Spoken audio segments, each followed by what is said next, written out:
ભરૂચ નગરપાલિકા દ્વારા હાંસોટ રોડ પર આવેલ તુલસી સ્ક્વેરની બાજુમાં સ્વદેશી મેળાનું આયોજન કરવામાં આવ્યું હતું।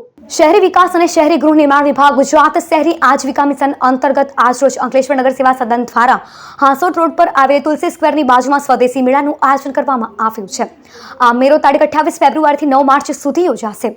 દેશના વડાપ્રધાન નરેન્દ્ર મોદીના સ્વદેશી વસ્તુના વેચાણ અને ઉપયોગ અંગેના આહવાનને અનુસરી આ મેળાનું આયોજન કરાયું છે। આ મેળાનું ઉદ્ઘાટન અંકલેશ્વર નગર સેવા સદનના ઇન્ચાર્જ પ્રમુખ ભાવેશ કાયસના હસ્તે કરવામાં આવ્યું। આ પ્રસંગે અંકલેશ્વર નગર સેવા સદનના ચીફ ઓફિસર કેશવ કલોડિયા, અંકલેશ્વર શહેર ભાજપ પ્રમુખ ધર્મેન્દ્ર પુષ્કરના સહિતના પદાધિકારીઓ તેમજ આમંત્રિતો ઉપસ્થિત રહ્યા હતા। વોકલ ફોર લોકલને પ્રોત્સાહન આપવા સ્વદેશી મેળાનું આયોજન કરવામાં આવ્યું છે, જે 10 દિવસ સુધી કાર્યરત રહેશે।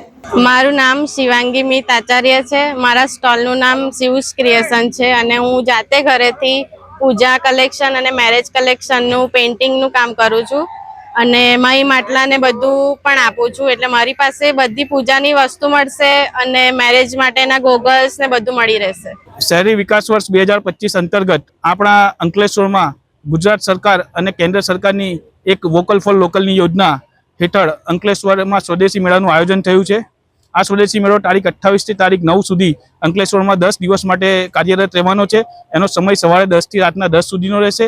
આની અંદર આપણા દેશમાં આપણા રાજ્યમાં બનાવેલી વસ્તુઓનું વેચાણ થશે, પ્રદર્શની છે, લોકો અહીંયા આવશે અને દેશના અર્થતંત્રને મજબૂત કરવા માટે, વોકલ ફોર લોકલના સપનાને મજબૂત કરવા માટે અહીંયાથી ખરીદી કરી દેશના જે કારીગરો છે, દેશના જે ઉદ્યોગકારો છે એનું ખરીદી કરીને દેશના અર્થતંત્રને મજબૂત કરશે।